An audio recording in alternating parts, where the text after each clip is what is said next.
terima kasih sudah meluangkan waktunya buat datang di sini sore hari ini. Gak terasa ya, 1 bulan lagi kita mau menyambut Natal. Tapi mungkin dari kita masih ada yang belum benar-benar paham Natal itu sendiri sebenarnya seperti apa. Maka dari itu kami dari Komulit mengadakan acara ini. Kita buat acara ngulik seputar Natal. Kita ambil tema tapak tilas seputar Natal. Karena di sini kita mau sama-sama belajar memahami makna, sejarah, dan tradisi masa raya Natal. Semoga setelah acara ini kita semua bisa lebih memahami arti Natal itu sendiri. Sebelum kita mulai acara, kita mau berdoa dulu. Boleh minta tolong Bu Fong untuk pimpin. Terima kasih Bu Rina. Malam Bapak Ibu semuanya, untuk memulai acara ini kita mohon pimpinan dari Tuhan. Mari kita berdoa. Ya Allah, kami mengucap syukur atas terselenggaranya acara tapak tilas masa raya Natal pada hari ini. Berkatilah dan berikanlah hikmat buat Pak Theo yang akan menyampaikan materi pada hari ini. Berkatilah kami yang hadir di sini, berikanlah hikmat-Mu sehingga kami bisa memahami dengan benar materi yang akan disampaikan.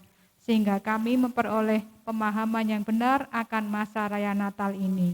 Kami serahkan acara ini ke dalam pimpinan-Mu ya Tuhan. Hanya di dalam nama Tuhan Yesus kami berdoa. Amin. Selanjutnya kita mau pujian dulu 1 lagu sebelum materi. Mungkin bisa minta tolong Bapak Ibu berdiri lebih semangat.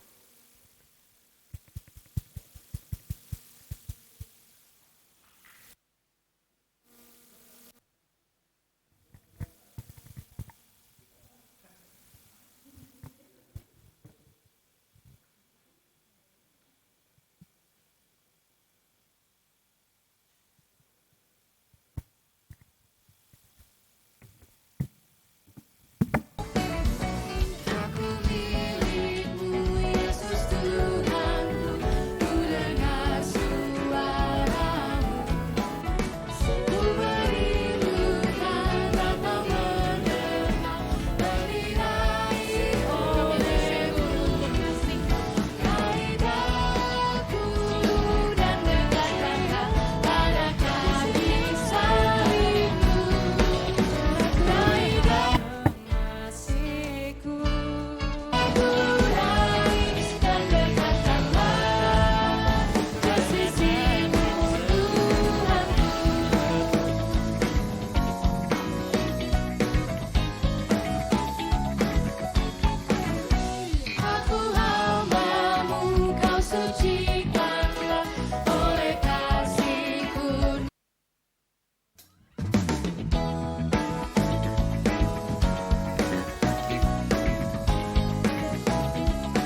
terima kasih. Silakan duduk kembali.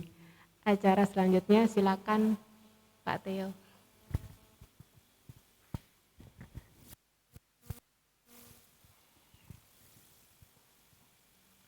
Oke, kenceng banget suaranya. Ya, selamat malam Bapak Ibu, Saudara semuanya.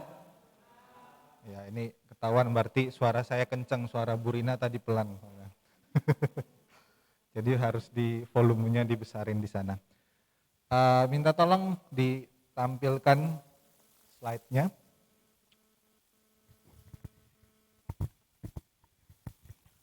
Ya, ini ada tapak tilasnya ya katanya, tapak tilas masa raya Natal.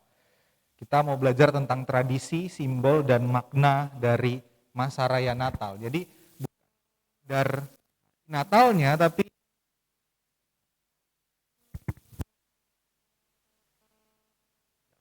istilah liturginya kita mengenal sebagai siklus.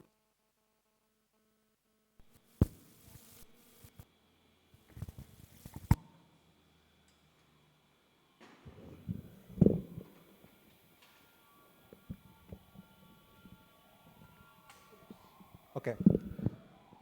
Nah, siklus Natal. Jadi dalam kalender liturgi kita ada siklus Natal dan ada siklus Paskah. Nah, yang lalu beberapa bulan lalu sebelum Paskah kita sudah membahas tentang siklus Paskah. Jadi dia kenapa siklus? Karena dia akan berulang terus. Muter-muter berulang. Nah, sekarang kita bicara tentang siklus Natal atau masa raya Natal yang merupakan pembuka dari pembuka atau awal dari tahun gerejawi. Jadi tahun gerejawi atau kalender gerejawi kita selalu dimulai dengan masa raya Natal yaitu Advent dan ditutup dengan Minggu Kristus Raja yang nanti tanggal 20 kita rayakan. Jadi setelah Minggu Kristus Raja tanggal 20 itu penutup tahun liturgi dan dibuka lagi nanti mulai Advent. Jadi masa raya Natal itu diawali dengan Advent, lalu Natal, lalu ada 12 hari Natal. Nah, ini mungkin istilah yang pernah dengar tapi agak asing, apa itu 12 hari Natal. Lalu ini juga yang mungkin lebih asing lagi, tapi juga pernah dengar, mungkin saya beberapa kali bicara soal oktav Natal, atau kadang juga karena harinya bertepatan dengan tahun baru, dan terakhir adalah Epifani. Ya. Nah, ini adalah siklus Natal dari Advent sampai Epifani. Memang nggak sepanjang siklus Paskah yang lalu kan kita, kayaknya panjang banget tuh dari Rabu Abu sampai ke Pentakosta. Nah, sekarang kita bahas tentang Natal. Natal itu ada yang tahu asal kata Natal nggak Bapak Ibu?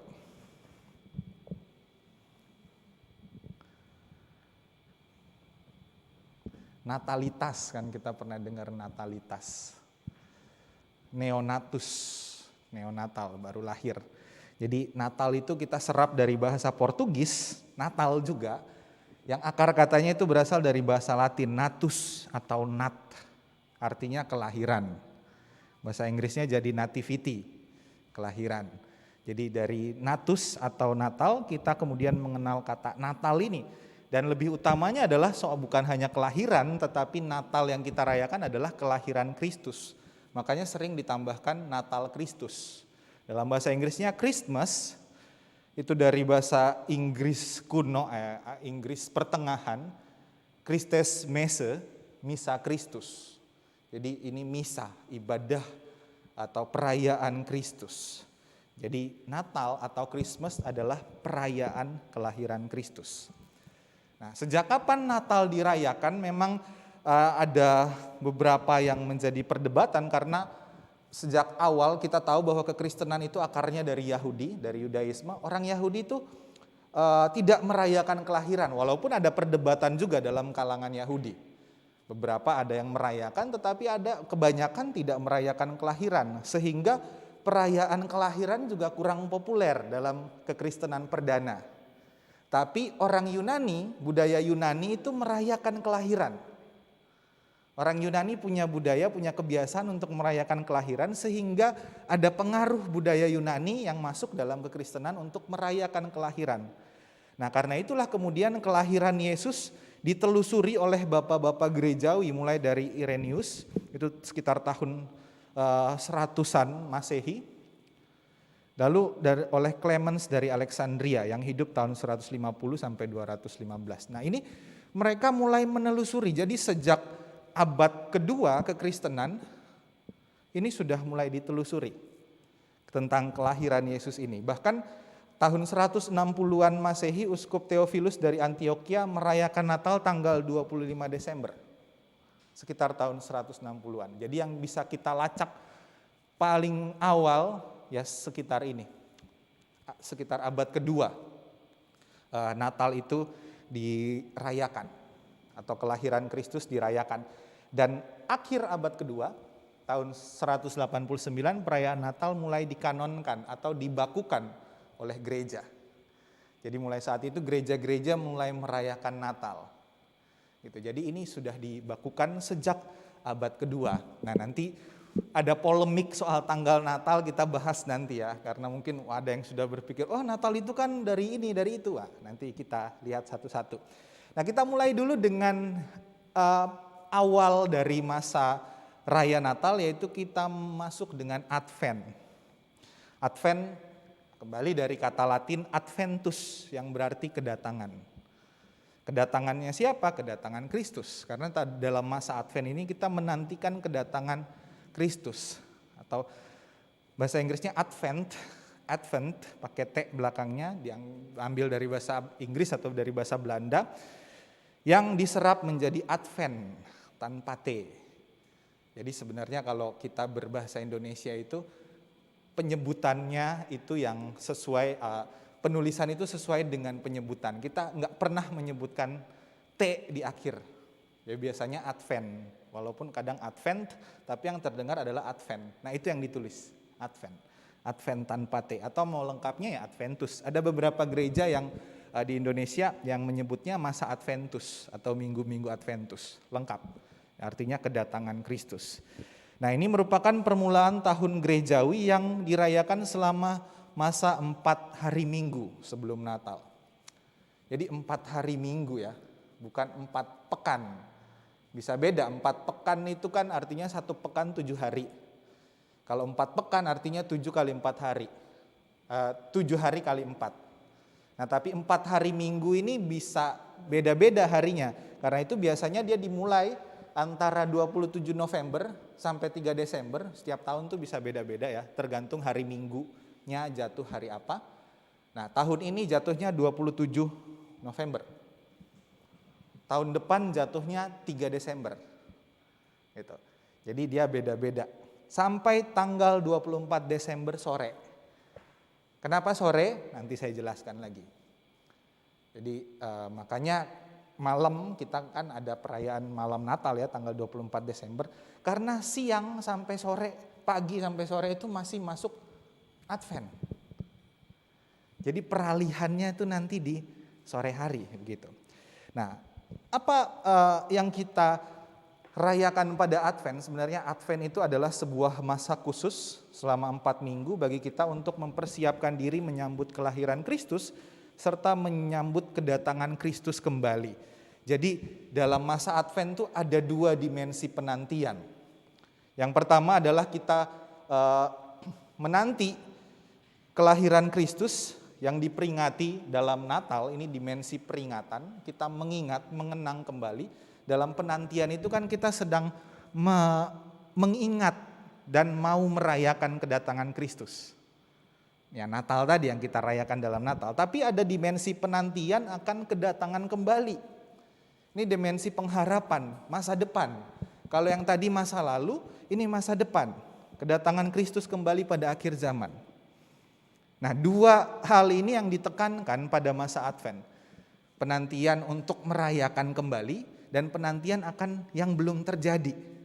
Nah karena itu masa kini kita juga hidup dalam masa Advent. Karena kita menyambut kedatangan Tuhan pada masa kini. Tuhan selalu datang. Itu kan yang selalu kita ingatkan bahwa Tuhan itu selalu datang. Dan pada masa kini pun kita merayakan Advent. Jadi ada 3 dimensi sebenarnya. Kalau biasanya 2, penantian akan yang lalu, peringatan, pengharapan, dan saat ini. Masa lalu, masa depan, dan masa kini. Yaitu makna Advent. Nah biasanya Advent pertama, Minggu Advent 1 dan Minggu Advent 2 itu menekankan tema penantian eskatologis. Eskatologis itu hari akhir zaman nanti, dari kata eskaton, eskatos, akhirnya artinya akhir. Jadi kita menantikan, penekanannya itu adalah pada kedatangan Tuhan pada akhir zaman, kedatangan kembali. Jadi makanya Minggu Advent 1 itu biasanya temanya adalah tentang akhir zaman, kedatangan Tuhan. Minggu Advent 2 biasanya itu muncul tokoh Yohanes, tetapi pemberitaannya adalah tentang raja yang akan datang menghakimi dunia. Nah itu kan masih suasananya adalah suasana pengharapan di akhir zaman. Nah lalu baru pada Advent ketiga dan keempat penekanannya adalah soal perayaan, selebratif tadi. Persiapan perayaan Natal. Jadi kedatangan yang pertama. Jadi kalau sudah minggu ketiga dan keempat Advent, kita sudah mulai peralihan dari penantian akan kedatangan kembali ke persiapan untuk perayaan Natal. Makanya Advent 3 itu biasanya yang ditonjolkan adalah tema sukacita, karena penantian udah setengah jalan. Bentar lagi kita akan merayakan Natal. Gitu. Nah, bagaimana dengan asal mulanya? Nah, Advent itu yang bisa dilacak itu pertama kali tahun 380-an di Spanyol. Jadi 3 minggu masa puasa menjelang Natal atau Epifani. Jadi ada gereja yang merayakannya sebagai Natal, ada yang merayakan sebagai Epifani. Nanti saya jelaskan bedanya. Jadi 3 minggu mulai di Spanyol. Lalu tahun 581 di Prancis dan kemudian berkembang juga di Inggris. Itu masa puasa dimulai 11 November. Ini lebih panjang nih. Jadi pada tahun-tahun ini Natal sudah dirayakan 25 Desember Bapak Ibu. Jadi kalau dia dimulai tanggal 11 Desember berarti cukup panjang masa penantiannya. Lalu sekitar abad ke-5 gereja Roma memulai masa pantang dan puasa untuk menyambut Natal ini, tapi lebih ringan dari Prapaskah. Prapaskah kan bisa setiap hari orang berpantang dan puasa, tapi ini lebih ringan lah gitu. Nah pada abad ke-5 itu juga kemudian Paus Gelasius pertama menetapkan Advent 5 minggu sebelum Natal. Jadi ditetapkan, jadi dipendekin dari tanggal 11 November dipendekin 5 minggu aja, cukup. Lalu abad ke-9 gereja menetapkan Minggu Advent 1 sebagai awal tahun gerejawi. Jadi mulai abad ke-9 lah kita merayakan Advent itu sebagai awal tahun gerejawi. Lalu sehingga pada akhirnya Paus Gregorius ke-7 pada abad ke-11 mengurangi lagi masa Advent menjadi 4 minggu yang sampai sekarang kita rayakan. Jadi sejarahnya cukup panjang Bapak Ibu. Ada mungkin sekitar 7 abad dari awal pertama Advent itu dirayakan sebagai persiapan sampai akhirnya dibakukan dan kita kenal sekarang sampai sekarang ini. Nah, itu asal mulanya. Mungkin sejauh ini ada yang mau bertanya Bapak Ibu, kita sambil jalan aja ya, mungkin ada yang mau bertanya silahkan. Jadi nggak harus nanti ada sesi tanya jawab dan lain-lain. Kalau ada yang mau bertanya silahkan. Mungkin belum ya, belum panas nih, isu-isunya belum panas soalnya. Oke kita lanjut. Nah biasanya dalam masa Advent ada beberapa tradisi yang kita kenal. Yang pertama yang paling menonjol adalah lingkaran Advent atau Corona Advent. Nah ini kalau masa Advent nih, ini berubah nih nanti. Lilin-lilin itu. Biasanya terdapat karangan daun hijau yang melingkari 5 batang lilin. 3 warna ungu, 1 merah muda, dan 1 putih. Jadi itu udah ada karangannya, tapi nggak harus lingkaran biasanya. Biasanya kenapa lingkaran? Karena lingkaran itu menjadi sebuah simbol. Nah ada yang menyusunnya berjejer, ada yang menyusunnya sekreatif mungkin biasanya. Nah karangan daun hijau, lingkaran, dan warna-warna lilin-lilin yang berwarna itu juga punya makna sebenarnya. Warna hijau itu melambangkan kehidupan yang diberikan Allah dalam Kristus. Hijau itu lambang kehidupan. Lalu lingkaran itu melambangkan kehidupan abadi yang tak pernah putus. Lingkaran kan gak ada ujungnya. Itu lambang kehidupan abadi yang tidak putus. Lalu warna ungu. Ungu itu melambangkan penantian, pengharapan Bahkan juga ada pertobatan, penyangkalan diri di dalamnya. Dalam masa penantian kan kita ditekankan untuk ada penyangkalan diri, ada pertobatan selain pengharapan di dalamnya. Lalu warna merah muda atau rose disebutnya, atau pink, apapun itu. Itu adalah campuran warna ungu, ungu itu simbol Advent, dan warna putih simbol Natal. Kalau ungu sama putih kan kita campurin, ungunya akan memudar. Nah jadilah warna rose tadi. Ini melambangkan sukacita karena penantian sudah setengah jalan. Ya udah di tengah-tengah, bentar lagi kita Natal. Bentar lagi kita merayakan kelahiran. Nah makanya minggu ketiga adalah minggu sukacita, lambang sukacita, warna merah muda tadi. Dan warna putih melambangkan Kristus dan kehadirannya. Yaitu lilin yang putih tadi. Putih melambangkan Kristus, makanya setiap peristiwa Kristus dalam kemuliaan itu warna liturginya adalah putih. Natal, Paskah, kenaikan, Kristus Raja, itu putih semua. Gitu. Nah, lalu lilin-lilinnya, lilin satu. Nah ini nama-namanya kadang beda-beda ya, tapi yang paling banyak dipakai adalah soal lilin satu ini, lilin harapan. Itu pada minggu Advent 1, lilin kedua adalah lilin damai, Advent 2, lilin ketiga sukacita, yang sama biasanya di sukacitanya. Kadang urutannya bisa beda, atau sama yang pertama harapan, karena biasanya tema Advent 1 selalu tentang pengharapan kedatangan Tuhan kembali. Jadi tema 1 harapan, tema 3 sukacita. 2 sama 4 ini yang kadang tuker-tukeran. Ada yang 2-nya damai, 4-nya kasih atau cinta. Ada yang kebalikannya, 2-nya cinta, 4-nya damai. Ada yang iman. Nah itu tapi yang biasanya dipakai di gereja-gereja barat terutama ya. Gereja Katolik, Anglikan, juga Protestan. Ya urutannya begini, harapan, damai, sukacita, dan cinta. Lilin-lilin itu disebut ada namanya, makanya di bawahnya ada hope, peace, joy, love. Dan lilin yang kelima, lilin putih itu lilin Kristus. Lilin Kristus yang putih itu selalu menandakan kehadiran Kristus, dinyalakan tanggal 24 Desember malam pada perayaan Natal, tanggal 24 Desember. Nah, lilin putih itu lambang Kristus, makanya setiap kebaktian kita menyalakan lilin putih, simbol kehadiran Kristus. Jadi bukan hanya pada Natal atau Paskah, tapi setiap minggu kita merayakan menyalakan lilin putih, karena itu adalah simbol kehadiran Kristus. Nah, dan itu kalau pada Natal itu melambangkan terang Kristus yang datang ke dunia untuk menerangi umatnya. Nah itu lilin-lilin Advent, dan itu selalu ada. Dari zaman dulu tuh lilin Advent itu sesuatu yang penting pada masa Advent, lingkaran Advent atau corona Advent. Nah berhubungan dengan itu, 4 lilin maka ada 4 minggu Advent juga.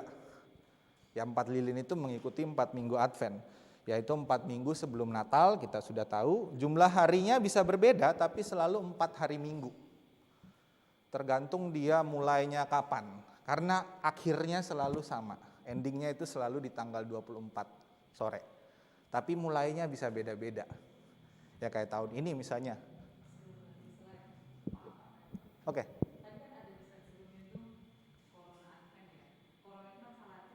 Oh iya, sorry. Ya, itu perlu dijelaskan. Corona itu dari bahasa Latin, betul. Tahu ya virus corona, kenapa namanya corona? Karena bentuknya seperti mahkota. Corona itu artinya mahkota, jadi dia berbentuk lingkaran, crown. Corona crown. Nah, ya, karena dia berbentuk lingkaran. Gitu, makanya disebut corona juga. Oke, makasih Bu sudah diingatkan. Daripada bingung kan kenapa ada corona di sini ya. Mentang-mentang lagi Covid jadi pakai corona, enggak. Karena bentuknya seperti ya mahkota gitu, lingkaran. Oke, kita lanjut ke soal minggu-minggu Advent. Nah, jumlah harinya bisa beda-beda. Tapi yang pasti dia 4 hari minggu. Dimulainya kapan? Nah, itu menyesuaikan. Ya tahun ini misalnya 27 November, tahun depan 3 Desember. Nah, minggu Advent 1 itu selalu antara 27 November sampai 3 Desember. Nah ini yang, dan berakhir 24 Desember. Nah tadi karena lilinnya punya nama, maka minggu-minggunya juga punya nama. Harapan, damai, sukacita, dan cinta. Harapan karena ada pengharapan akan kedatangan Tuhan. Baik itu dalam Natal yang kita rayakan atau kedatangan Tuhan kembali pada akhir zaman. Lalu hari Minggu Damai itu mempersiapkan jalan bagi Sang Raja Damai. Makanya di situ selalu yang diangkat adalah soal Yohanes Pembaptis yang memberitakan persiapkanlah jalan bagi Tuhan. Lalu Minggu Sukacita, bersukacita karena tadi penantian itu sudah setengah jalan, bentar lagi sudah setengah jalan. Dan Minggu Cinta atau kasih. Kasih Allah akan semesta dalam segala aspek kehidupan. Itu yang kita peringati, itu yang kita rayakan. Nah, kemudian ada simbol-simbol dan ritus atau ritual apa saja selama masa Advent. Yang pertama warna, sudah pasti warnanya ungu. Atau ada juga yang pakai warna biru. Karena mirip-mirip, biru juga simbol dari lebih soft daripada ungu. Kalau ungu kan lebih pada penyangkalan diri dan pertobatan juga ditonjolkan. Kalau biru lebih kepada soal penantiannya yang ditonjolkan. Jadi bisa pilih ungu atau biru. Kita biasanya ungu. Lalu ada ritual khusus yaitu penyalaan 4 lilin setiap minggu Advent. 1 minggu 1 lilin. Diiringi pembacaan narasi atau teks Alkitab. Jadi setiap minggu 1 lilin ya Bapak Ibu. Pernah ada dulu-dulu, saya nggak tahu mungkin di gereja lain juga gitu. Jadi minggu Advent pertama mati semua kan, lalu dinyalain 1 lilin. Nah minggu Advent kedua mati semua, dinyalain 2 lilin. Minggu Advent ketiga mati semua, dinyalain 3 lilin. Nah sebenarnya nggak gitu. Setiap minggu hanya dinyalakan 1 lilin, nambah. Jadi misalnya Advent pertama mati semua, kita nyalakan 1 lilin. Istilahnya lilin itu akan terus menyala sampai minggu depan. Walaupun itu nggak mungkin ya. Makanya dalam ibadahnya kita hanya menyalakan 1 lilin tambahan. Karena yang lilin pertama itu sudah menyala. Gitu. Jadi sebelum ibadah itu udah nyala, sehingga waktu dalam ibadah kita hanya menyalakan 1 lilin lagi. Dan begitu seterusnya sampai minggu keempat. Jadi 1 minggu 1 lilin. Minggu pertama ya itu akan bertahan terus sampai akhir. Gitu ya ceritanya gitu. Kalaupun ada lilin yang bisa bertahan selama 4 minggu Advent, wah itu lebih keren lagi ya. Nah lalu dekorasi Natal mulai muncul pada Advent 3 dan 4. Kenapa pada Advent 3 dan 4? Karena 3 dan 4 ini kan fokus penantiannya adalah perayaan Natal. Sementara 1 dan 2 fokus penantiannya adalah kedatangan Tuhan kembali. Jadi dekorasi Natal itu mulai muncul pada Advent ketiga dan keempat. Misalnya sudah mulai kelihatan batang pohon Natal dengan entah hiasan-hiasan apa sudah mulai keluar. Tapi belum mendominasi, tetap yang mendominasi adalah dekorasi Adventnya. Lalu ada simbol-simbol, sebenarnya Advent ini punya simbol yang banyak, kita aja yang kurang kenal. Yang pasti lingkaran tadi, Advent atau Corona, dan nyanyian seruan Maranatha. Maranatha itu dari bahasa Aram artinya Tuhan datang atau Tuhan datanglah. Ini biasanya pada masa Advent kita nyanyikan atau kita serukan Maranatha. Nah nanti berubah menjadi Haleluya tanggal 24 malam. Lalu ada tokoh-tokoh di sekitar kelahiran. Misalnya Maria, Yusuf, Yohanes Pembaptis, gembala-gembala itu mungkin bisa setiap Advent itu diperkenalkan. Advent 1 diperkenalkan tokoh ini, Advent 2 diperkenalkan tokoh itu misalnya. Atau pohon Isai, nah ini paling jarang kita temui ini, pohon Isai. Isai, tahu Isai kan ya Bapak Ibu? Isai itu bapaknya Daud. Nubuat kelahiran Kristus itu kan dari tunggul Isai.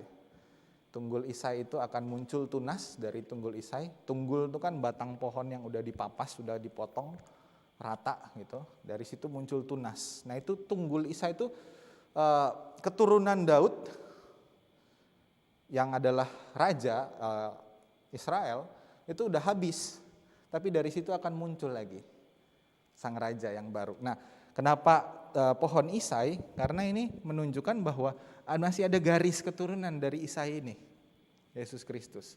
Nah ini biasanya adalah silsilah.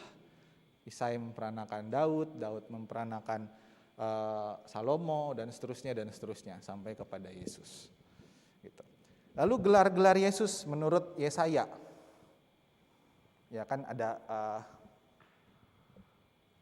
gelar-gelar Yesus di Yesaya berapa tuh ya kalau nggak salah, Yesaya 7 atau Yesaya 9, Yesaya 9 sepertinya, yang sebab seorang anak telah lahir untuk kita, seorang putra telah diberikan untuk kita.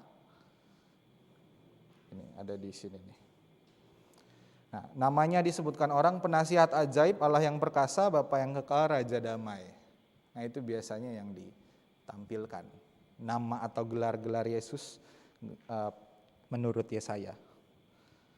Nah, lalu simbol yang lainnya adalah antifon O. Antifon O itu ada di Kidung Jemaat 81, O datanglah Immanuel itu. Tapi itu cuma 5, aslinya ada 7. Jadi 7 hari berturut-turut sebelum Natal itu dinyanyikan, biasanya ada O Immanuel, O Tunas Isai, O Raja segala bangsa, O kebijaksanaan hikmat Allah, O Tuhan Allah, dan 2 lagi saya lupa. Intinya ada 7. O kunci Daud dan ya itu. O Immanuel udah ya paling pertama. Nah itu simbol-simbol dalam masa Advent, dan ada simbol jangkar sauh. Kalau Bapak Ibu pernah ikut kebaktian Advent di GPIB, biasanya ininya kain penutup mimbar ini itu ada gambar jangkar. Jangkar itu simbol pengharapan ya, menurut Ibrani 6 ayat 19 kan, pengharapan ibarat sauh yang kuat bagi iman. Nah itu pengharapan, simbol pengharapan, makanya ada jangkar, ada sauh. Begitu. Jadi selama 4 minggu Advent ini kita terus yang menjadi fokus adalah penantian, pengharapan akan kedatangan Tuhan. Makanya perayaan Natal tidak disarankan untuk dilakukan pada masa Advent, karena akan merusak makna penantian. Jadi kita menanti 4 minggu Advent nih. Tanggal berapa besok tuh? Tanggal 18, minggu Advent terakhir kan, minggu Advent keempat itu tanggal 18. Tanggal 20-nya kita udah merayakan Natal. Tapi 21 masih Advent lagi. Atau gampangnya gini lah, tanggal 17 kita merayakan Natal. Tapi tanggal 18 kembali penantian, jadi kacau balau. Gitu.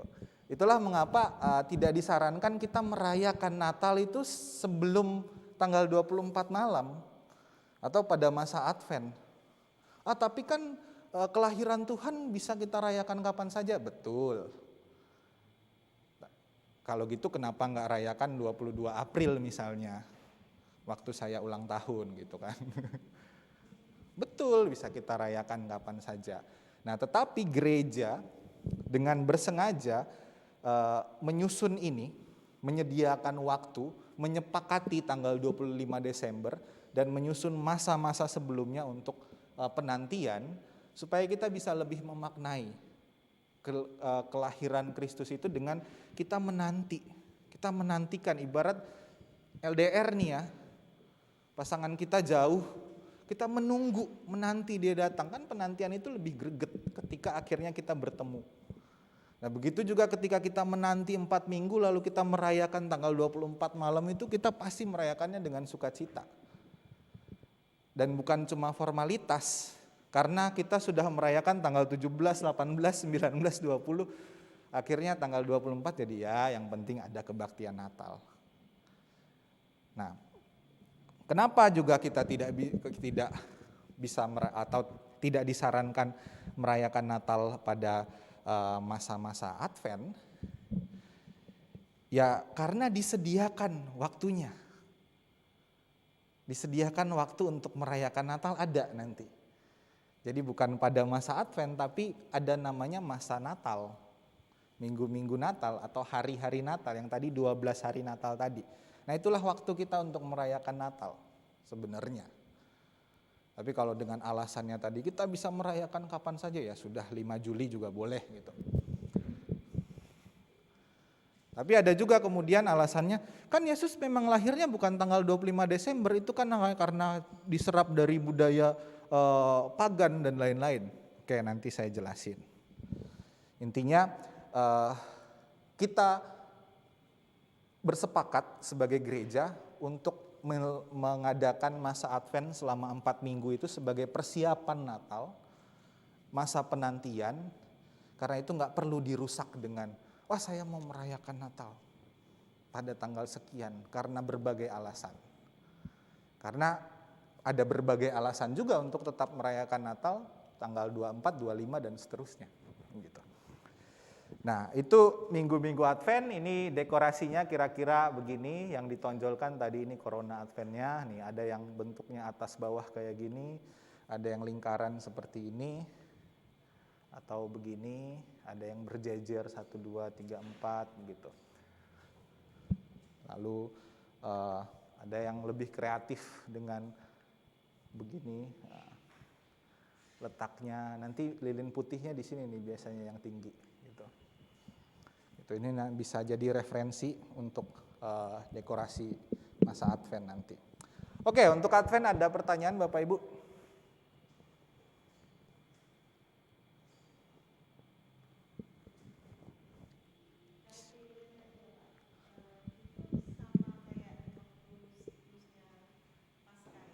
Kenapa tuh? Oh iya, lilinnya ya intinya sih yang warna ungu ya. Warna ungu dan sama warnanya.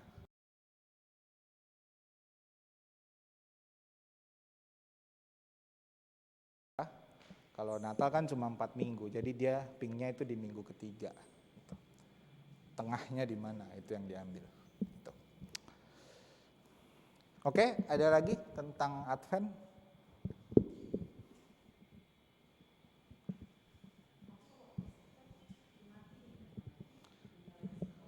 Nah, yang lalu ada bisa 2 kemungkinan, bisa dipadamkan, bisa dinyalakan, tergantung kita memaknainya, tergantung narasinya apa yang mau dibangun. Gitu. Ya ini flashback sedikit dan refresh juga. Kalau Paskah biasanya ada yang menyalakan setiap minggu, ada yang memadamkan setiap minggu. Kita memadamkan. Saya dari awal di sini sudah dipadamkan, entah ngikut mana, tapi kemudian kita beri makna bahwa selama masa prapaskah itu pertobatan, penyangkalan diri, semakin lama dia akan semakin redup, cahaya terang Kristus itu semakin redup sampai nanti Jumat Agung, kematian Kristus itu mati semua, bahwa terang Kristus mati, kegelapan meliputi dunia ini karena Kristus mati. Gitu. Nanti bangkit lagi pada hari Paskah, jadi hari Paskah dinyalakan lilin Kristusnya. Nah itu narasi yang dibangun. Sementara kalau dinyalakan satu persatu setiap minggu, itu menandakan kita yang berarak menuju pada kebangkitan. Maknanya juga orang Israel yang berjalan menuju ke tanah Kanaan. Jadi progresif, semakin hari semakin menambah gitu. Ya itu tergantung narasi yang mau dibangun, cerita apa yang mau kita bangun gitu, apa yang mau kita maknai dari pemadaman atau penyalaan. Gitu sih. Kalau Advent jelas kita makin hari terang itu semakin datang. Makanya kita selalu menyalakan, nggak dipadamkan kalau Advent. Gitu. Oke, kita lanjut ya, Natal ya. Ini puncaknya. Jadi Natal adalah perayaan terpenting dalam kalender liturgi selain Paskah. Jadi 2 hari raya, makanya ada 2 masa raya Paskah dan masa raya Natal. Dan 2 hari raya penting itu Paskah dan Natal. Di samping ada Pentakosta, ada kenaikan, ada Kristus Raja, dan macam-macam. Nah, biasanya dilakukan dalam 2 kali perayaan, yaitu sore malam tanggal 24 Desember dan pagi siang tanggal 25 Desember. Nah ini sudah beberapa kali saya jelasin ya bahwa 24 Desember itu sudah Natal. Istilah malam Natal bisa dipakai, tapi istilah itu ambigu karena membuat kesannya malam sebelum Natal. Ya kan, malam Minggu malam sebelum Minggu, malam Tahun Baru malam sebelum Tahun Baru. Kalau malam Natal kesannya adalah malam sebelum Natal. Padahal enggak, malam itu kita sudah merayakan Natal, itu bukan sebelum Natal. Karena ada tradisinya adalah memulai hari saat matahari terbenam. Jadi orang Yahudi sampai ke gereja mula-mula selalu memulai hari itu saat matahari terbenam. Itu sekitar jam 6, setengah 6, jam 6 sore ketika matahari terbenam. Itu mulai hari. Jadi hari yang lalu sudah berakhir. Makanya kenapa waktu Yesus mati orang buru-buru untuk menguburkan dia kan? Karena udah sore, bentar lagi masuk hari Sabat. Ketika matahari terbenam masuk hari Sabat, mereka nggak boleh bekerja lagi. Makanya mereka buru-buru untuk menguburkan Yesus. Biar nggak kena hari Sabat, karena hari Sabat masuk di sore. Jadi 24 sore ke malam itu kita sudah Natal.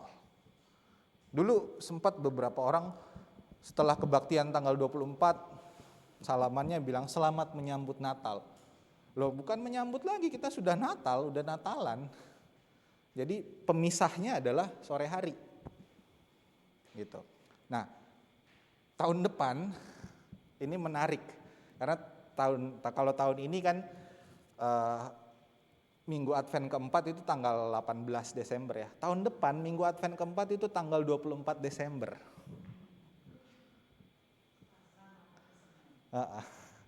Karena tanggal 25-nya hari Senin, hari Minggunya tanggal 24. Jadi paginya kita ibadahnya ibadah Advent keempat, sorenya udah Natal gitu. Jadi tahun depan tanggal 24 kita ibadahnya banyak. Ibadah Advent keempat dan ibadah Natal pada malam hari atau malam Natal. Nah jadi karena itu tadi yang batasnya adalah tanggal 24 sore hari.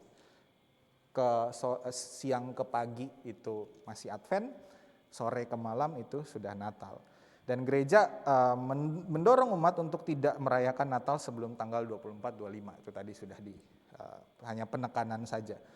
Jadi Natal ini ketika kita merayakan Natal maka ada maknanya, teologinya, yaitu kita merayakan kebaikan Allah. Kenapa merayakan kebaikan Allah? Karena ya Allah begitu mengasihi dunia ini sehingga dia hadir dalam wujud seorang manusia melalui kelahiran Kristus. Dan itu juga adalah solidaritas Allah kepada dunia. Allah yang solider kepada dunia, dia juga mau mengalami apa yang dialami oleh umatnya. Penderitaannya, kesakitannya, sukacitanya semua Allah rengkuh dalam diri Yesus Kristus yang menjadi manusia. Supaya Allah juga mengalami apa yang dialami oleh manusia. Dan itu makna Natal juga adalah misteri pemanusiaan Allah. Allah yang menjadi manusia, tetapi juga kemudian manusia yang diilahikan. Pengilahian manusia. Dan kita berpartisipasi dalam misi Kristus untuk keselamatan dunia. Dengan kelahiran Kristus, dia merangkul kita, umatnya, untuk ikut dalam karya keselamatan Allah. Nah, lalu spiritualitas apa yang dibangun pada masa Natal? Yaitu memberi kita anugerah. Natal memberi kita anugerah untuk menjadi serupa dengan Allah. Karena Allah yang mau menjadi serupa dengan kita, maka kita pun diberikan ruang untuk berupaya, berusaha menjadi serupa dengan Allah. Menjadi ya, itu sebuah proses karena kita nggak bisa sama seperti Allah, kita manusia, ciptaan. Lalu ada juga penerimaan, karena melalui Natal Allah menerima kita semua, umat yang berdosa dan terbatas ini, maka kita juga diajarkan untuk menerima semua orang sebagai saudara. Nah, lalu apa aja ritual dan simbolnya waktu Natal? Nah, itu penyalaan lilin Kristus, lilin putih tadi, simbol terang yang datang ke dalam dunia. Biasanya dilakukan pada awal atau akhir, itu sebagai pengutusan. Jadi dalam kebaktian 24 Desember, beberapa waktu belakangan ini kita menyalakan itu ada dua macam. Jadi di awal ketika kebaktian dimulai, lilin Kristus itu dinyalakan, simbol bahwa terang itu telah hadir. Lalu di akhir nanti mendekati pengutusan, lilin itu dari satu lilin Kristus kita bagikan. Jadi semua umat kan memegang lilin itu, jadi itu yang kita sebut sebagai pelayanan pembagian cahaya lilin atau candlelight service. Nah, kenapa di akhir sebelum pengutusan? Karena kita yang sudah menerima terang Kristus itu, kita diutus untuk keluar membawa terang itu. Itu ke dunia ini membawa terang Kristus, itu maknanya, itu simbolnya. Dilakukan dalam kebaktian tanggal 24 malam. Karena kalau tanggal 25 lucu aja siang-siang kita nyalain lilin rame-rame. Dan karena juga memang momen kelahiran Kristusnya adalah malam hari 24 Desember. Bacaan leksionarinya yang fokus kelahiran adalah di 24 Desember, bukan di 25. 25 itu udah beda. Tahun ini misalnya 25 fokusnya di gembala-gembalanya. Tapi narasi kelahirannya itu di 24. Tahun depan pun begitu. 25-nya bicara mungkin tentang kelahiran Kristus versi Yohanes. Jadi firman yang menjadi manusia atau firman yang menjadi daging. Nah, fokusnya kelahiran itu, narasi kelahiran itu di 24 Desember. Dan bisa juga dilakukan sakramen perjamuan kudus. Ini yang paling jarang dilakukan oleh gereja Protestan ya, terutama karena ya keterbatasan patokan 4 kali setahun itu akhirnya ya jadi beginilah. Padahal namanya perjamuan kudus, kita dipersatukan dengan tubuh Kristus ya harusnya setiap minggu dan setiap hari raya begitu. Tapi ada keterbatasan dan soal pemahaman juga, itu mungkin lain waktu kita bicara soal sakramen. Nah, lalu warnanya adalah putih atau emas. Putih itu simbol Kristus, emas simbol kemuliaan Allah yang mewujud dalam Yesus Kristus. Bukan merah dan hijau ya kayak di mal-mal. Itu bukan warna liturgis. Memang warna suasana Natal yang ramai itu merah, hijau kalau kita ke mall gitu kan. Hijaunya dari pohon Natal gitu, lalu ada merah-merah pernak-perniknya dan lain-lain. Tetapi warna liturginya yang memiliki makna simbolisnya adalah putih atau emas. Itu simbol kemuliaan Allah dan simbol kehadiran Kristus. Lalu ada simbol-simbol yang lain, misalnya palungan. Lilin, sudah pasti lilin Kristus, lilin-lilin yang menyala yang lainnya, gambar-gambar seputar kelahiran Kristus atau pohon Natal. Tapi pohon Natal nggak harus ada. Kalau ada, oke. Tapi kalau nggak ada juga nggak masalah, nggak dipaksakan harus ada. Karena itu bukan simbol utama. Simbol utamanya adalah palungan. Gitu. Simbol utama Natal adalah palungan kelahiran Kristus. Makanya dalam dekorasi-dekorasi Natal yang menjadi center adalah palungan tuh. Ini contoh dekorasi-dekorasi Natalnya. Senternya adalah palungan. Ini ada kandangnya sekalian tuh, ada palungannya, ini palungan juga. Ini senternya palungan, pohon Natalnya latar. Gitu. Palungannya di tengah. Ini ada siluet-siluet pohon Natalnya. Jadi senternya adalah palungannya yang menjadi simbol utama. Oke, bisa dilanjut? Atau ada pertanyaan? Ya. Ya. Ya, kemuliaan. Simbol kemuliaan Allah. Ya. Biasanya mirip itu. Putih atau emas. Emas itu masuk dalam rumpun warna putih tadi. Itu jadi bisa dipakai putih atau emas. Ada lagi Bapak Ibu? Nah, kita lanjut ke yang paling seru nih, polemik tanggal Natal. Kenapa 25 Desember? Ada anggapan bahwa tanggal 25 Desember itu diserap dari budaya pagan Romawi. Budaya pagan itu agama Romawi yang menyembah dewa-dewa itu. Itu perayaan Sol Invictus, dewa matahari yang perkasa, yang tak terkalahkan. Jadi menurut beberapa orang Menurut Wikipedia, jadi Sol Invictus itu perayaan Romawi merayakan matahari yang tak terkalahkan. Itu pada waktu kembalinya matahari ke titik balik utara. Jadi sekitar bulan Desember itu matahari itu ada di selatan. Di lintang selatan. Di garis lintang selatan itu, makanya kenapa bulan Desember itu di bagian bumi selatan itu musim panas. Sementara bagian bumi utara itu musim dingin. Nah, bulan Desember itu dia mulai matahari kembali ke utara gitu. Makanya itu dirayakan sebagai kembalinya matahari ke utara. Dewa matahari yang tak terkalahkan itu kembali lagi ke utara. Jadi musim dingin akan segera berakhir. Begitu katanya. Dan katanya 25 Desember itu diadopsi, diserap oleh kekristenan tahun 350 setelah kekristenan menjadi agama negara Roma. Jadi ketika Romawi mengizinkan kekristenan menjadi agama negara, maka kemudian perayaan pagan tadi, Sol Invictus tadi, dijadikan hari lahir Yesus Kristus, 25 Desember. Gitu. Itu yang dipercaya banyak orang bahkan hingga saat ini. Padahal ini teori ini baru muncul itu sekitar abad ke-16 atau 17 gitu. Atau bahkan 18, sangat baru belakangan. Tapi banyak orang Kristen yang juga percaya. Dan akhirnya minder karena merasa bahwa perayaan agama kita adalah serapan dari budaya kafir gitu kan katanya.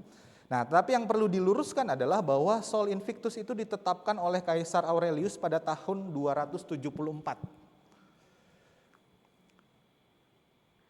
Ada yang bilang bahwa sebenarnya perayaan itu tuh dilakukan bulan Agustus.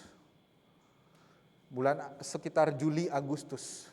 Itu ketika musim panas di utara kan, pas lagi matahari terik-teriknya di belahan bumi utara, di daerah Eropa kan di belahan bumi utara. Nah lalu kemudian karena ada masalah politik dan lain-lain dipindahkan, jadi tanggal 25 Desember itu atau sekitar bulan Desember itu perayaan Sol Invictus tahun 274 Masehi. Nah, tetapi seperti yang saya bilang tadi, penelusuran para bapak gereja itu sudah mulai dari abad kedua.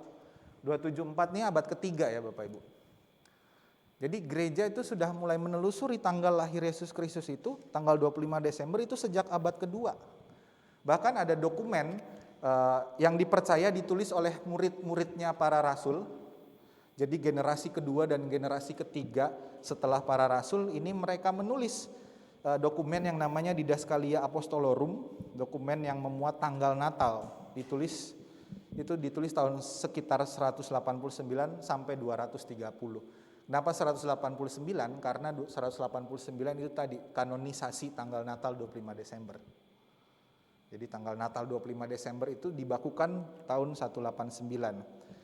Dan itu jauh sebelum Sol Invictus ditetapkan. Jadi 189 gereja sudah merayakan Natal 25 Desember, sementara Sol Invictus ini baru 274. Gitu. Hampir satu abad kemudian. Jadi mana yang duluan? Natal dulu apa Sol Invictus dulu? Nah, itu kan jadi polemik. Nah, ini dokumennya Didaskalia Apostolorum, ini sudah terjemahan dalam bahasa Inggris. Ada bagian yang menyatakan, wahai saudara-saudara, tetapkanlah dalam hari-hari perayaan, yaitu Natal Tuhan kita, tepatnya pada tanggal 25 bulan ke-9 Ibrani, yang bertepatan dengan tanggal 29 bulan ke-4 Mesir. Ini tanggal 29 bulan ke-4 Mesir ini, 29 Kiak, atau 25 Tevet, itu Ibrani, dalam bulan Tevet Ibrani, itu sejajar dengan 25 Desember. Dalam penanggalan Romawi atau penanggalan Julian. Jadi dokumen abad pertama, abad kedua ini itu sudah menuliskan tentang tanggal berapa Natal dirayakan. Sementara Sol Invictus baru dirayakan itu abad ketiga, belakangan. Jadi duluan. Nah lalu bagaimana kita kok bisa dapat tanggal 25 Desember? Hitungannya gimana? Ini ada di Alkitab Bapak Ibu Saudara. Zakaria, dimulai dari Zakaria. Zakaria itu dalam penelusuran bapak-bapak gereja tadi, Zakaria itu bertugas di Bait Suci minggu kedua bulan Tishri. Bulan Tishri itu sejajar dengan bulan November. Kalau bulan September dalam penanggalan Romawi. Bulan Tishri itu penanggalan Yahudi. Itu waktu giliran rombongan Abia. Jadi kan tugas di Bait Suci ada rombongan-rombongannya. Nah, giliran rombongan Abia, Sakaria kan dari rombongan Abia. Itu minggu kedua bulan Tishri, sejajar dengan bulan September. Nah, kalau kita lihat lagi di Lukas 1 ayat 26, 6 bulan kemudian, itu bulan Nisan atau sejajar bulan Maret, Maria diberitakan mengandung. Ya kan, Lukas 1 ayat 26 kan dibilang pada bulan yang ke-6, datanglah malaikat Gabriel. Jadi 6 bulan setelah September, Maret. Maka 9 bulan setelah Maret adalah Desember. Setelah bulan Nisan adalah bulan Tevet. 9 bulan kemudian. 9 bulan lahir. Gitu Bapak Ibu. Ada kalau mau ditelusuri, ada ininya panjang tuh. Dokumennya panjang yang bicara soal ini. Kalau mau dibaca nanti biar kita share. Ada ulasannya. Kenapa bisa dapat 25 Desember. Dan itu bukan perayaan dari Romawi. Itu berdasarkan penelusuran Bapak Gereja terhadap tanggal lahir Yesus Kristus. Begitu. Oke, ada pertanyaan soal ini?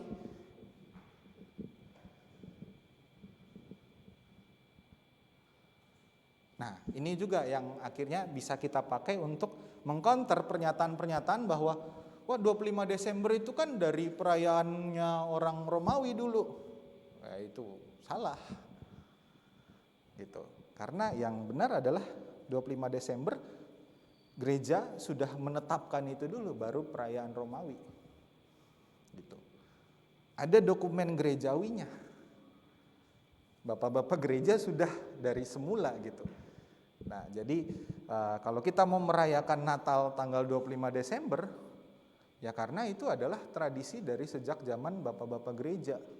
Bukan karena disesuaikan dengan tanggal perayaan Romawi tadi, pagan Romawi, enggak. Dan kemudian ditambah dengan masa Advent mempersiapkan Natal itu. Gitu. Makanya kenapa gereja merayakan tanggal 25 Desember dan kenapa enggak 5 Juli aja atau 6 Agustus, kan katanya Kristus lahir kapanpun gitu. Enggak, karena berdasarkan penelusuran dan tradisi ini ya 25 Desember. Gitu. Jadi ya kembali lagi disarankan bahwa gereja merayakannya 24-25 Desember atau pada masa Natal. Nah, pada 12 hari Natal ini. 12 hari Natal itu waktu yang diberikan bagi kita untuk merayakan Natal. Jadi perayaan Natal itu nggak berhenti pada hari Natal, tapi berlangsung selama 12 hari dan diakhiri perayaan Epifani. Jadi setelah 25 Desember biasanya orang udah nggak merayakan Natal. Karena udah habis. Katanya udah habis, udah dari awal Desember bahkan dari November tuh udah mulai pada Natalan tuh. Waduh. Sehingga setelah 25 Desember habis. Padahal itu adalah masa yang disediakan untuk merayakan Natal. 12 hari Natal ini. Itu jadi bukan awal Desember sampai 25 Desember ya, itu masa Advent, tapi 25 Desember sampai 5 Januari. 25, 26, 27, 28, 29, 30, 31, 1, 2, 3, 4, 5. 12 hari. Dan tanggal 6 Januari nanti Epifani. Dan itu di dalamnya terdapat minggu-minggu sesudah Natal, biasanya terdapat 1 sampai 2 minggu. Itu hari Minggu sesudah Natal. Biasanya dalam minggu sesudah Natal itu pembacaan Injilnya itu diambil dari keluarga Kristus. Entah pertama penyingkiran ke Mesir atau mungkin Yesus 12 tahun di Bait Allah gitu.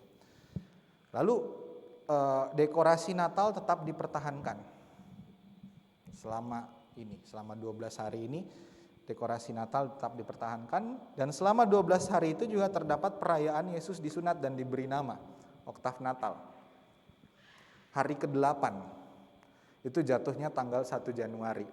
Nah, dasarnya adalah Oktav Natal atau 1 Januari biasanya kita rayakan tahun baru, tapi Oktav Natal itu dasarnya dari Lukas 2 ayat 21. Setelah genap 8 hari dan ia harus disunatkan, ia diberi nama Yesus, yaitu nama yang disebut oleh malaikat sebelum ia dikandung ibunya. Nah, 1 Januari selain tahun baru, dalam kalender leksionari itu juga disebut sebagai hari Yesus disunat dan diberi nama. Atau simpelnya oktav Natal. Oktav kan 8. Jadi itu hari ke-8 setelah Natal. Hari Natal ke-8. Maknanya adalah oktav Natal itu inisiasi ke dalam sebuah komunitas melalui sunat karena Yesus disunat. Dan juga identitas dalam sebuah komunitas melalui pemberian nama. Jadi Yesus menjadi orang Yahudi ketika dia disunat dan diberi nama. Yesus. Namanya memang mungkin waktu lahir sudah diberikan, tapi resminya adalah hari ke-8 itu. Dan hari ke-8 itu hari yang penting. Kenapa orang Yahudi sangat mementingkan hari ke-8? Karena penciptaan itu kan 7 hari. Hari pertama sampai hari ke-7, hari ke-7 Tuhan memberkati seluruh ciptaannya, hari istirahat juga, dan hari ke-8 atau sebenarnya hari pertama itu kembali memulai sesuatu yang baru. Orang memulai kembali pada hari yang ke-8 setelah melalui 7 hari itu. Makanya hari ke-8 itu sesuatu yang penting. Nah, dan peringatan hari ke-8 setelah Natal adalah bagian dari masa raya Natal. Jatuhnya 1 Januari bertepatan dengan tahun baru kalender Romawi, tapi lambat laun lebih sering dirayakan sebagai tahun baru.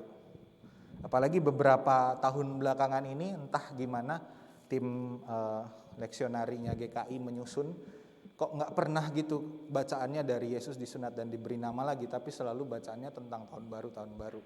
Semoga kedepannya ini digali lagi ya, oktav Natal ini. Jadi pada 1 Januari ini biasanya teks leksionari tentang tahun baru atau Yesus disunat dan diberi nama. Jadi ganti-gantian aja. Nah, seperti yang saya bilang tadi, belakangan ini kok jadinya malah tahun baru terus gitu. Dekorasi Natal tetap dipertahankan, warna tetap putih atau emas. Gitu. Oktav Natal 8 hari, masih ada beberapa hari kemudian sampai tanggal 5 Januari itu masih bisa kita merayakan Natal. Itu waktu yang disediakan karena kemudian ditutup tanggal 6 Januari, Epifani. Ini adalah penutup masa raya Natal. Dirayakan 6 Januari dari kata Epifania bahasa Yunani artinya penampakan yang menyilaukan.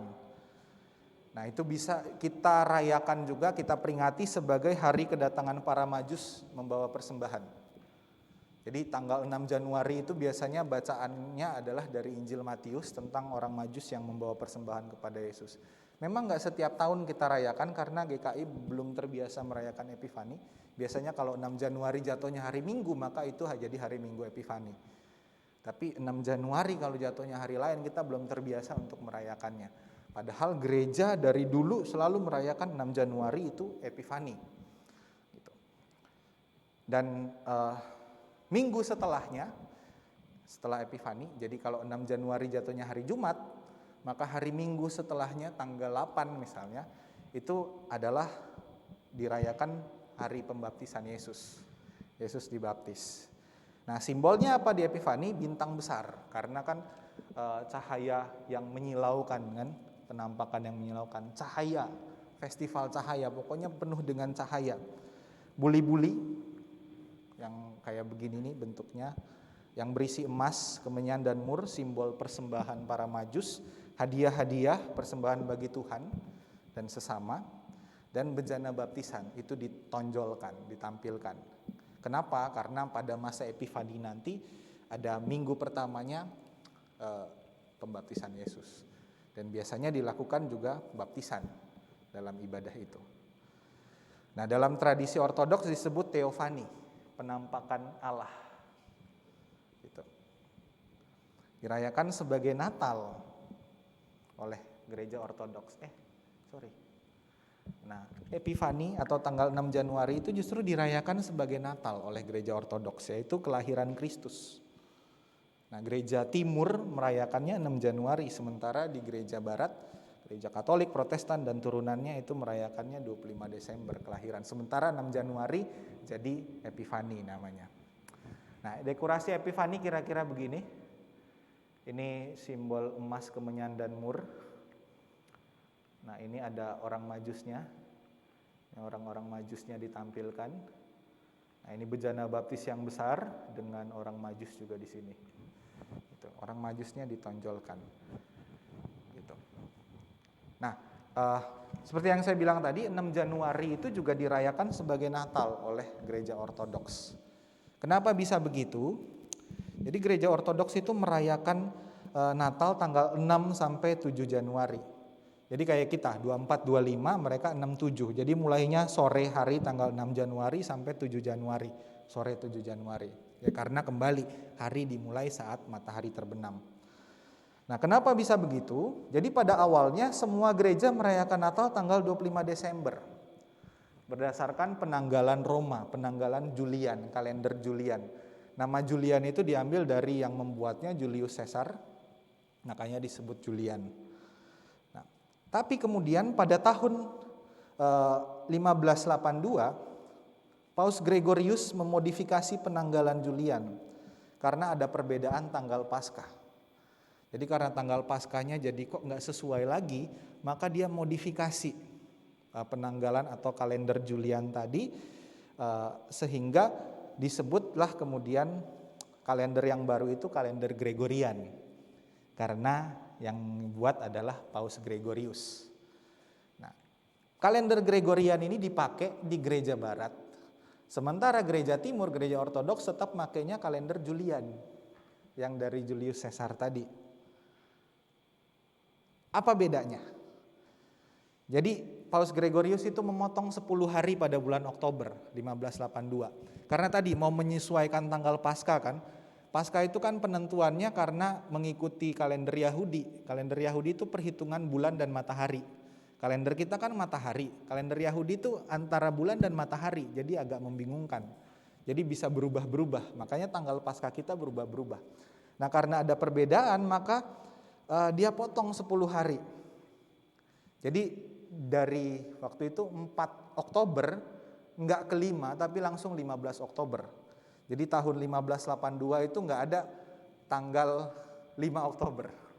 5, 6, 7, 8 karena dipotong 10 hari. Jadi tanggal 5 Oktober langsung 15 Oktober 1582. Lalu dia memodifikasi juga tahun kabisatnya. Tahun kabisat itu hanya habis dibagi 4 dan 400. Sebelumnya termasuk habis dibagi 100. Kalender Julian itu tahun kabisatnya tahun yang habis dibagi 100 juga masuk. Jadi selain tahun yang habis dibagi 4, tahun habis yang dibagi 400, tapi ada tahun yang habis dibagi 100. Nah, Paus Gregorius menghilangkan yang habis dibagi 100. Jadi cuma 4 dan 400. Sehingga kemudian ada tahun-tahun di mana kalender Julian itu harinya lebih banyak daripada kalender Gregorian. Misalnya tahun itu kan tahun 1500 ya. Tahun 1600 kan habis dibagi 400, dua-duanya sama jumlah harinya. 366. Tapi tahun 1700 Gregorian 365, Julian 366 karena kabisat. Tahun 1800 dan tahun 1900, jadi ada 3 tahun di mana kalender Julian harinya lebih banyak. Ditambah dengan 10 hari yang dipotong tadi. Jadi ada perbedaan 13 hari antara kalender Julian yang dipakai di gereja timur dan kalender Gregorian yang dipakai di gereja barat.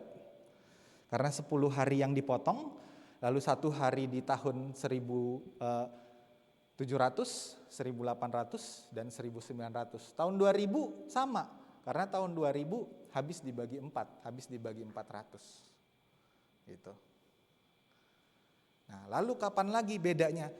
Bedanya nanti tahun 2100. Jadi kalau sekarang selama 100 tahun ini atau bisa dibilang 200 tahun ini Gereja Ortodoks merayakannya 6 Januari dan sampai 7, maka tahun 2100 nanti mereka rayakan 7 ke 8.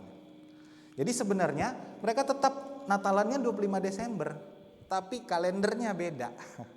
Beda 13 hari sama kita. Ya karena pemotongan 10 hari dan tahun kabisat tadi. Jadi gereja ortodoks tidak merayakan tanggal 6 Januari, itu 6 Januari karena versi kalender yang kita pakai. Versi kalender yang mereka pakai adalah 25 Desember. Gitu. Yang kita rayakan 6 Januari itu adalah Epifani, penampakan Allah. Dan setelah itu ada masa-masa Epifani yang kita sebut juga masa biasa yang pertama.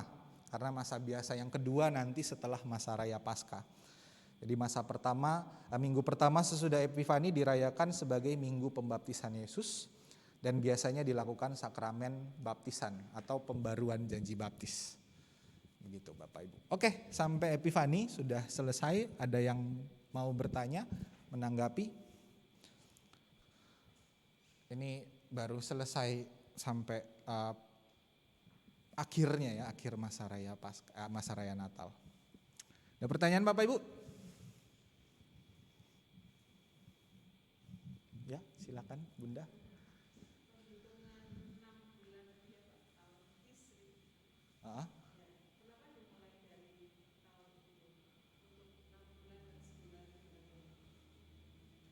Karena berdasarkan pembacaan pada Lukas 1. Jadi yang pertama ditelusuri kan, bentar, mana tadi ya? Tanggal Natal ya. Oh. Jauh ya. Terus ini masih Epifani. Oktav Natal.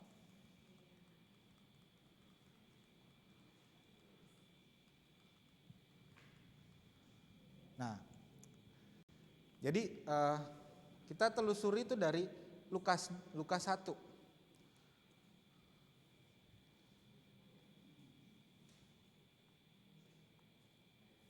Lukas 1 ayat 5 sampai 8. Nah, pada zaman Raja Herodes, Raja Yudea, seorang imam yang bernama Zakaria dari rombongan Abia, jelas rombongan Abia, istrinya berasal dari keturunan Harum, Elisabet. Keduanya benar dan seterusnya. Lalu pada ayat 8, suatu kali waktu tiba giliran rombongannya, Zakaria melakukan tugas keimaman di hadapan Tuhan. Gitu. Sebab ketika diundi bagaimana lazimnya untuk menentukan imam yang bertugas, dialah yang ditunjuk untuk masuk ke dalam bait suci. Jadi rombongan imam itu ada jadwalnya. Gitu. Ada jadwalnya untuk bertugas di bait suci. Nah, rombongan Abia jadwalnya mereka adalah sekitar bulan ini, bulan Tishri ini. Gitu. Jadi kalau cerita tentang Zakaria yang bertugas di bait Allah, di bait suci, dia akan masuk dalam rombongan Abia. Rombongan Abia ini gilirannya ya ini di sini. Pada tahun itu. Lalu kita lihat lagi di ayat 26. Jadi kan ini kan cerita tentang Zakaria kan. Zakaria ketika dia mempersembahkan korban, lalu dia keluar dengan keadaan yang bisu sebab dia tidak percaya tentang apa yang dijanjikan Tuhan bahwa istrinya akan mengandung dan melahirkan yang nanti jadi Yohanes Pembaptis ini. Nah, di ayat 26, dalam bulan yang ke-6 Allah menyuruh Gabriel pergi ke sebuah kota di Galilea bernama Nazaret kepada seorang perempuan, seorang perawan yang bertunangan dengan Yusuf dari keluarga Daud, nama perawan itu Maria. Jadi 6 bulan setelah bulan Tishri itu, ya sejajar dengan September itu, Maria diberitakan mengandung. Ya kan? Nah, hitung aja kalau dia mengandung sampai melahirin kan 9 bulan normalnya manusia. Dan saya percaya Yesus lahir normal loh, 9 bulan, gak dipercepat. Karena dia Allah yang menjadi manusia seutuhnya. Dia mengalami proses kemanusiaan juga yang dikandung 9 bulan. Gak dipercepat sekalipun Allah bisa. Nah, tapi saya percaya bahwa dia adalah Allah yang juga mengalami apa yang dialami manusia, sehingga 9 bulan kalau dihitung maka sejajar bulan itu. Gitu. Ya kurang lebihnya karena Maria Annunziata ini, pemberitaan Maria ini biasanya di tanggal 25 Maret dirayakannya. Maka 9 bulan kemudian, walaupun yang namanya lahiran itu ya nggak tepat-tepat banget, tapi ya dari situlah kita bisa menelusuri tanggal 25 Desember. Intinya masih sekitar minggu-minggu atau pekan-pekan ketiga keempat bulan Desember. Jadi nggak jauh dari itu. Walaupun mungkin selisih 1 hari 2 hari, tapi ditambah lagi dengan tentang ini loh, ditelusuri juga soal gembala-gembala. Itu gembala apa? Nggak ada gembala jaga ternak di musim dingin. Tapi karena ada perayaan yang mendekati itu ternak spesial, ternak khusus. Yang dijaganya itu bukan di padang sembarangan, tapi ada gerbangnya, ada ininya. Itu ternak yang dipersembahkan untuk perayaan, dan itu mendekati bulan-bulan ini, begitu. Desember. Dan ada perayaan Yahudi itu namanya Hanukkah, perayaan cahaya, festival cahaya Yahudi. Itu kalau mengikuti tanggal Yahudi itu jatuh dalam bulan Tevet juga, dan itu sekitar Desember dan kena tanggal Natal. 8 hari kan, biasanya orang Yahudi itu festivalnya tuh 8 hari. Dan itu selalu kena tanggal 25 Desember. Gitu. Mau maju mundur kan karena penanggalannya bulan dan matahari, jadi bisa maju bisa mundur. Kayak Paskah kita bisa maju bisa mundur, tapi ada range-nya selama sebulan itu. Dan selalu itu kena tanggal 25 Desember. Ya begitu kira-kira. Makanya biasanya Natal itu disejajarkan dengan Hanukkah dalam tradisi atau dalam agama Yahudi. Karena festival cahaya juga kita merayakan terang Kristus yang datang ke dunia. Kira-kira gitu, Bu. Makanya saya bilang, wah ada artikelnya panjang tuh yang membahas itu, yang garis besarnya begitu, yang saya pembacaannya. Pembacaan saya berdasarkan itu ya garis besarnya begitu, tapi artikelnya panjang tentang ini. Ya paling tidak kita bisa telusurinya dari situ. Karena ada yang bilang, wah sebenarnya tanggal Natal itu bulan Maret, gitu. Karena ngikuti bulan Nisan tadi, dan bulan Nisan itu tadi baru pemberitaan tentang kelahiran Yesus. Jadi berdasarkan polemik-polemik itu, maka ya gereja menentukan tanggal 25 Desember, gitu, sampai sekarang. Oke, ada lagi Bapak Ibu?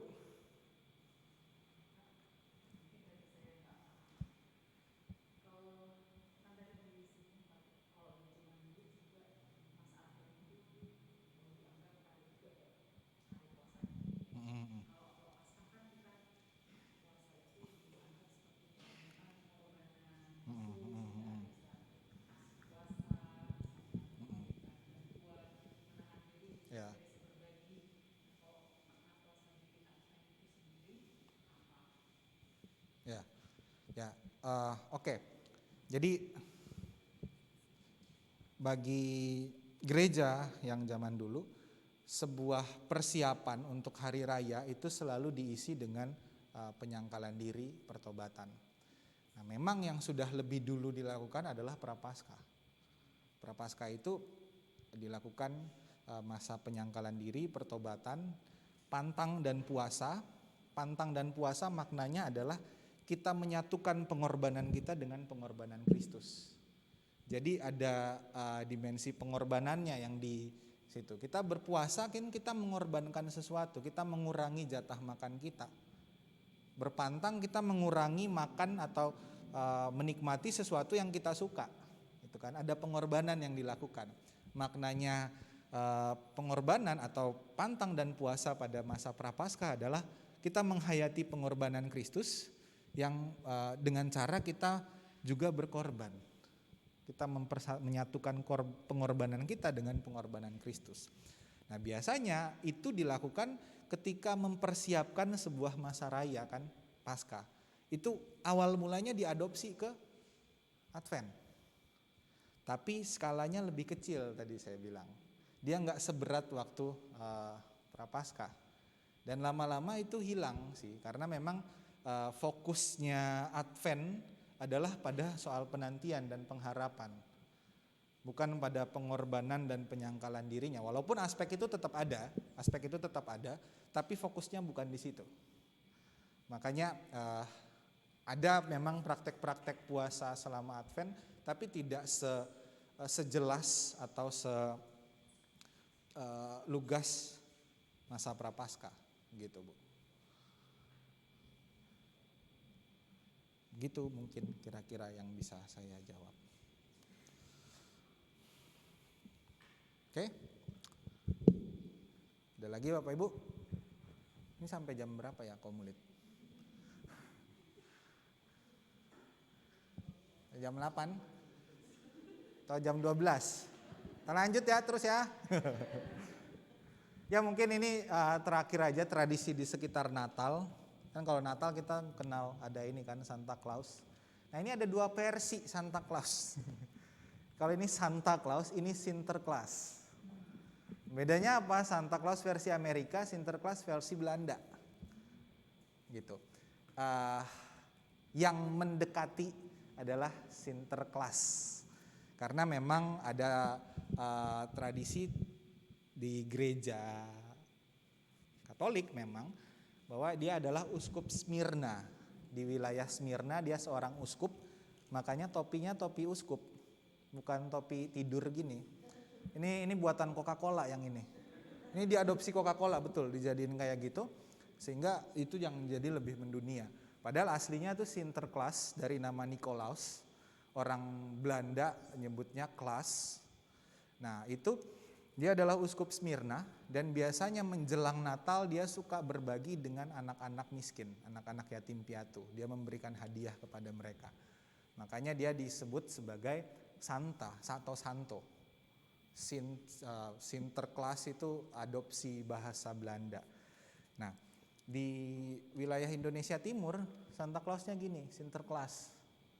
Dengan topi uskup, dengan tongkat uskup, karena dia memang uskup. Nah, tetapi di mal-mal kan begini nih, versi Coca-Cola. Karena ini pertama kali diperkenalkan oleh Coca-Cola. Nah, kenapa saya bilang tradisi di sekitar Natal? Karena dia memang nggak langsung bersentuhan dengan Natal, bukan perayaan Kristus, tapi di sekitarnya. Karena Sinterklaas ini dia juga memberikan hadiah kepada anak-anak itu menjelang Natal. Gitu. Lalu pohon Natal ini selalu ada. Sejak gereja mula-mula bukan juga, tapi ada 2 versi. Versi yang pertama itu kisah di Inggris atau Irlandia ya. Jadi ada seorang penginjil yang dia pada malam Natal kemudian dia melihat sebuah pohon yang menjadi tempat berteduh dia di situ. Ada cerita lain juga tentang Martin Luther. Jadi Martin Luther ketika dia malam Natal, dia jalan-jalan, dia lihat keluar betapa indahnya bintang-bintang itu kan, wah luar biasa. Lalu dia melihat di bawah bintang itu ada pohon cemara, dan dia berpikir bahwa bintang-bintang itulah simbol kemuliaan Tuhan, kelahiran Kristus, terang Kristus. Kenapa saya nggak coba untuk menempatkan itu di rumah? Maka dia motong pohon cemara itu lalu taruh lilin-lilin sebagai jadi pohon terang. Makanya disebutnya pohon terang karena dia ada cahaya-cahayanya gitu. Dan ini bisa dimaknai pertama, pohon cemara ini simbol kehidupan yang abadi. Pohon cemara itu tidak mati walaupun musim dingin, dia tetap hijau, makanya disebut evergreen. Dan kedua ada cahayanya, makanya pohon terang. Biasanya pohon terang itu dinyalakan pada malam Natal. Jadi Advent harusnya dia belum nyala. Karena lampu-lampunya itu yang menyimbolkan terang Kristus tadi, yaitu datangnya pada Natal. Jadi Advent dia belum nyala. Tapi kan ada tuh gereja-gereja yang udah masa Advent udah nyala dia semuanya, padahal belum. Karena pohon terang dia simbol dari terang tadi. Gitu. Nah, dia memang bukan tradisi mula-mula tapi kemudian diadopsi menjadi tradisi yang dirayakan di seputar Natal. Ada lagi lagu-lagu Natal. Lagu-lagu Natal ini harus hati-hati. Dulu Waktu saya SMA, itu guru agama saya jadi tukang sortir. Kalau kita perayaan Natal di sekolah, ini lagunya bukan lagu Natal nih, ada lagu Santa Claus is Coming to Town, ada lagu Oh Christmas Tree, ada lagu apa misalnya,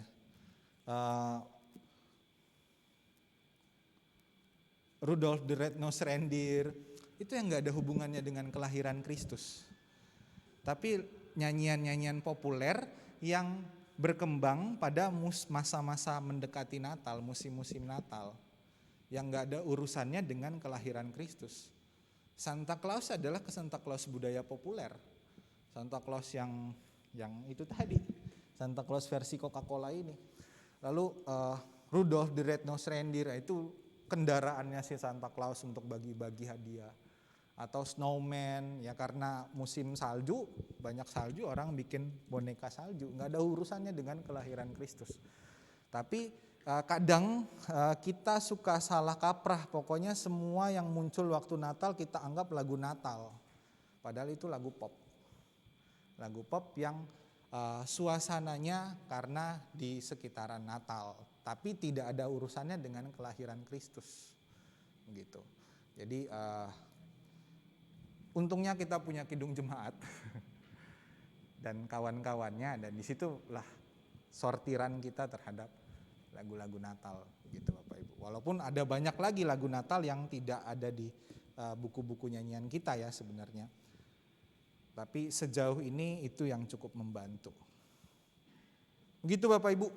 Nah, berkaitan dengan lagu Natal, maka ada sebuah tradisi yang tadi kelewatan, saya lupa. Christmas Carol. Nah, Christmas Carol itu adalah kita membawa suasana Natal kepada orang-orang yang gak bisa merayakan Natal bersama-sama di gereja. Jadi misalnya untuk lansia, untuk mereka yang sakit gitu, kita membawa suasana Natal itu.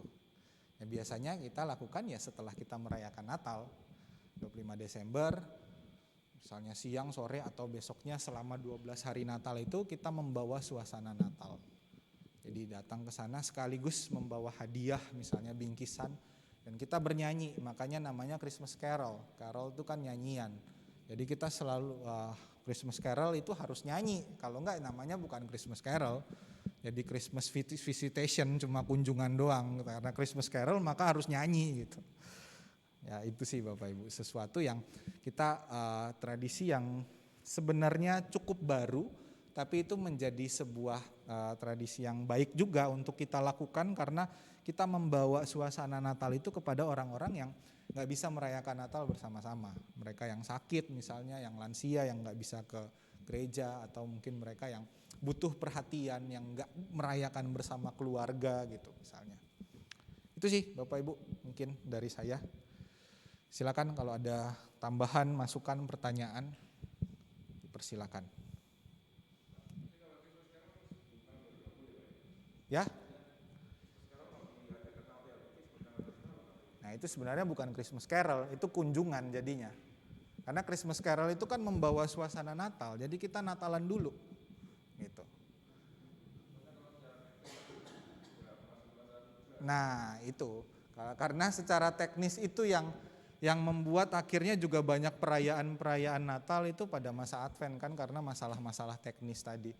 Makanya kenapa saya bilang Christmas Carol adalah membawa suasana Natal. Kalau kita belum Natal, ya artinya bukan Christmas Carol, itu kunjungan aja. Ya, mungkin judulnya adalah Christmas Carol, tapi sejatinya bukan Christmas Carol. Karena bukan suasana Natal yang dibawa, tapi hanya kunjungan.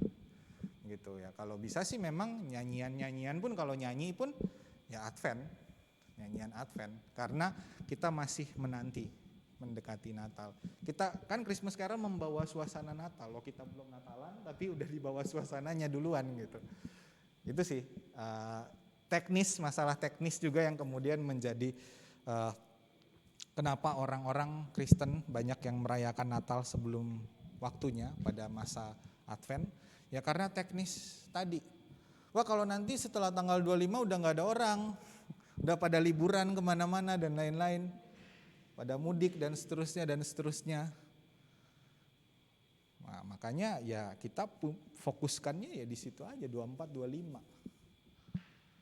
Kalau bisa malah perayaan Natal adalah perayaan yang nggak perlu, karena gini, karena pengkategorian usia ini kan akhirnya kita jadi perlu Natal anak, perlu Natal remaja, perlu Natal dewasa, perlu Natal lansia, dan itu kan nyari waktunya beda-beda. Kenapa nggak tanggal 25 kita lakukan Natal intergenerasi, Natal bersama-sama, perayaan keluarga gitu kan. Jadi nggak perlu kita pusing-pusing lagi nih kapan nih, wah udah keburu mudik dan lain-lain. Nah itu, karena masalah-masalah teknis tadi akhirnya. Nah, kita sih berusaha untuk setia, artinya ya ini yang sudah menjadi kesepakatan gereja menyediakan waktu, dan ini bukan sebentar, urusan sebentar, tapi ini sebuah tradisi yang panjang, yang di prosesnya juga panjang kan tadi sampai 7 abad itu soal Advent ini gitu. Sehingga ya itulah yang kemudian kita jalani dan kita hidupi begitu. Masalah teknis bisa menyusul selama kita bisa memaknai segala sesuatu dengan baik gitu. Misalnya kayak Christmas Carol sebelum Natal, ya udah kita maknai itu sebagai sebuah kunjungan untuk mempersiapkan Natal gitu. Bukan membawa suasana Natalnya karena kita belum Natalan. Gitu sih Bapak Ibu.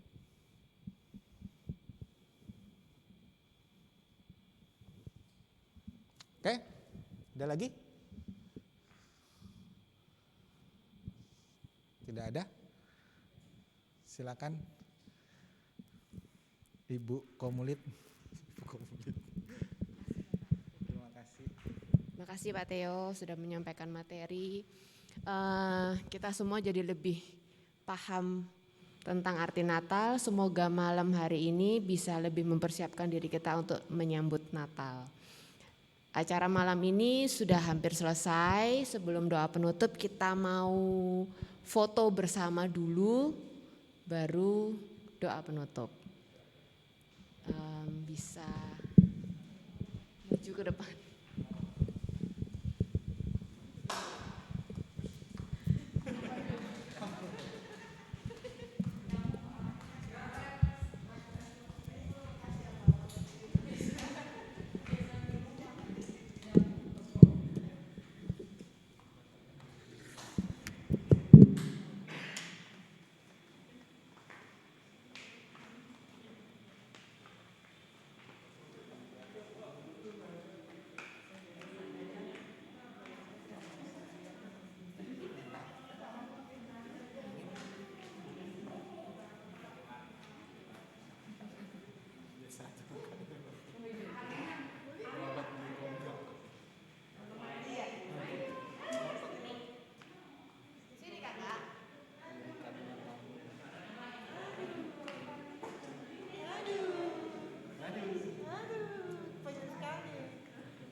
Ya, Bapak Ibu, tadi saya langsung diserahkan mic oleh Bu Rina untuk menutup dengan doa. Ya, mari kita, nggak pakai nyanyi lagi nih ya? Oh enggak, oke ya udah. Ya, mari kita berdoa. Kami bersyukur Tuhan untuk kesempatan malam ini, untuk segala sesuatu yang boleh kami perbincangkan dan kami bicarakan, terkhusus masa raya Natal, segala hal yang terkait di dalamnya berupa tradisi, sejarah, simbol-simbol dan makna yang boleh kami dalami bersama-sama. Kiranya ini menjadi bekal kami ketika kami khususnya akan menjalani masa raya Natal pada akhir bulan November nanti hingga bulan Januari. Biarlah kami dapat semakin menghayati makna penantian akan kedatangan Tuhan, menghayati kelahiran Tuhan sebagai solidaritas bagi kemanusiaan, sehingga kami pun dapat berbagi juga dengan sesama kami melalui segala pemaknaan, segala tradisi dan simbol yang boleh kami jalani. Biarlah Tuhan kami semakin diberikan pencerahan untuk terus mengalami kehadiran dan penyertaan Tuhan dan menjadi berkat dalam kehidupan kami, dalam bergereja, berkeluarga, bermasyarakat dimanapun kami hadir dan berkarya. Terima kasih Tuhan untuk malam ini dan kesempatan yang Tuhan berikan. Saat ini kami akan kembali dalam kehidupan kami masing-masing. Kami akan pulang ke rumah kami, akan melanjutkan aktivitas kami yang lain dan terus beristirahat pada malam hari. Tuhan sertailah kami dalam segala sesuatu yang kami lakukan, sehingga pada esok hari kami dapat bersekutu dan beribadah sebagai umat-Mu di gereja-Mu ini Tuhan. Terima kasih ya Allah, kami bersyukur dan berserah kepada-Mu di dalam nama Yesus Kristus dan penyertaan Roh Kudus. Amin. Selamat malam Bapak Ibu semuanya, terima kasih